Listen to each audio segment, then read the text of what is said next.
All right, let's jump right into this explainer. Look, if you're a B2B marketing director scratching your head right now, trying to figure out why your brand is practically invisible in AI search results, well, you're in the right place. Today, we're building a concrete, zero fluff strategy. We're going to aggressively reallocate those content budgets. We're moving away from generic thought leadership and we're pouring it into compounding AI search visibility. We're talking original research and exactly how to execute it like a pro. Let's kick things off by looking at a massive gap in the market right now. Get this. According to SurveyMonkey, a whopping 94% of marketers absolutely believe original research elevates brand authority. I mean, we all know it works, right? But here's the kicker. Only 39% actually produced any original research in the last year. That's a massive disconnect. But honestly, it's also a huge opportunity for your team to swoop in and dominate. So, here is our roadmap for the day. 1. The AI citation gap. 2. Why AI engines prefer data. 3. Choosing your research tier. 4. The 6-step production workflow. 5. Formatting for maximum extraction. And finally, 6. Compounding returns and ROI. Okay, let's hit section 1, the AI citation gap. Thought leadership versus data-first content. The contrast here is just wild. By swapping out just one long-form opinion piece a month for an original research brief, you can rocket from the standard 6 to 15% citation rate all the way up to a staggering 38 to 65%.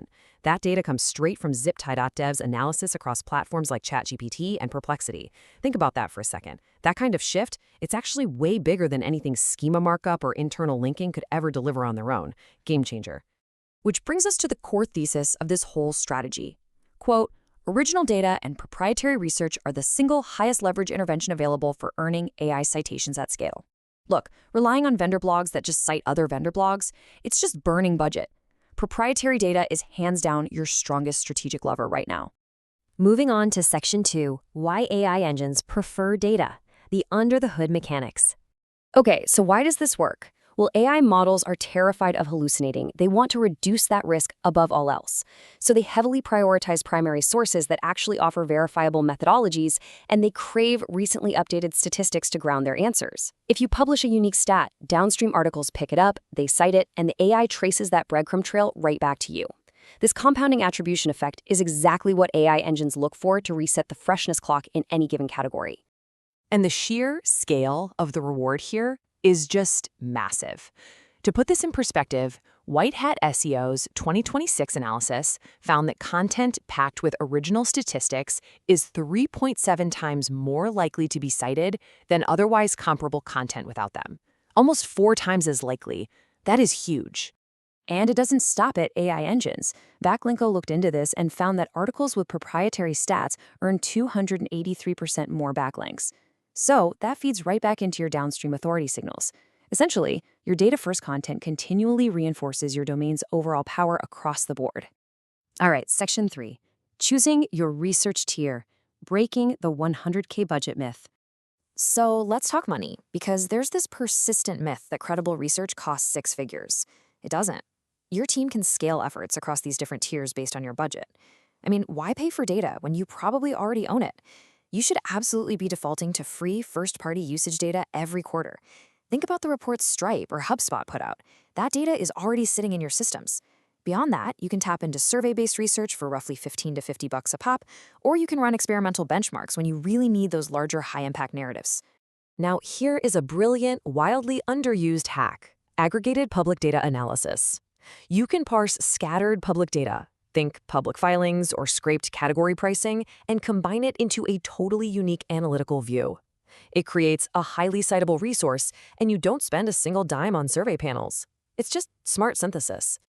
Next up, section 4, the 6-step production workflow, from missing stat to distribution. We need a process, right? This 6-step workflow guides your team logically from concept to launch. First, find a missing statistic. Basically, look for a claim in your industry where the loud assertions outpace the actual evidence. Step 2, design your methodology transparently. Step 3, collect your data at scale. You're aiming for around 500 responses in B2B or about 1,000 for mainstream media. Step 4, analyze that data for the real story. Step 5, format it specifically for AI extraction. And finally, Step 6, distribute it aggressively. Go out and seed those key statistics into relevant Reddit communities, trade publications, the whole 9 yards. Let's actually pause on that analysis step for a second, because this makes or breaks the whole thing. Raw data rarely tells a story on its own. The trick is to dig for specific, counterintuitive, and numerically precise findings. Please do not just confirm conventional wisdom. There's a great rule of thumb here. If your readers can guess the statistic in advance, it is simply not a citation-worthy statistic. Which brings us to Section 5, Formatting for Maximum Extraction, the Structural Cheat Sheet.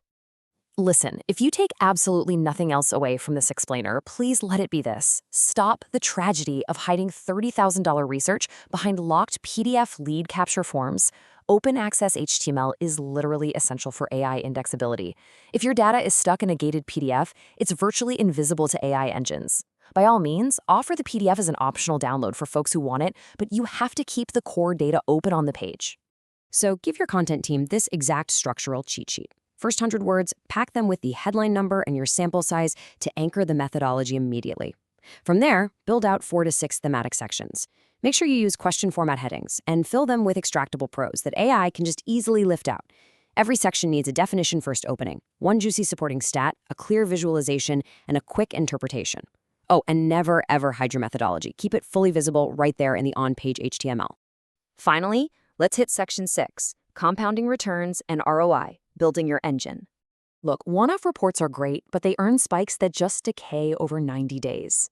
To continuously reset that freshness clock the AI models love so much, you need a rhythm. The optimal cadence is one annual flagship study supported by 3 smaller quarterly updates.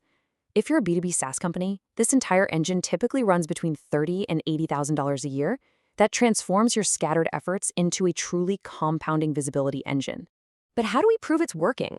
Well, you've got to stop obsessing over page views and start tracking these 4 specific metrics at the individual statistic level.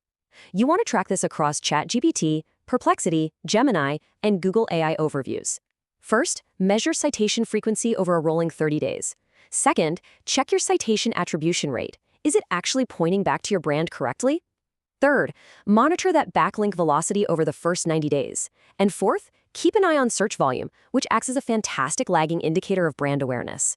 I'm going to leave you with this provocative thought to toss out at your next strategy meeting. Ask your team, is our content budget simply funding conventional wisdom, or is it building compounding citations?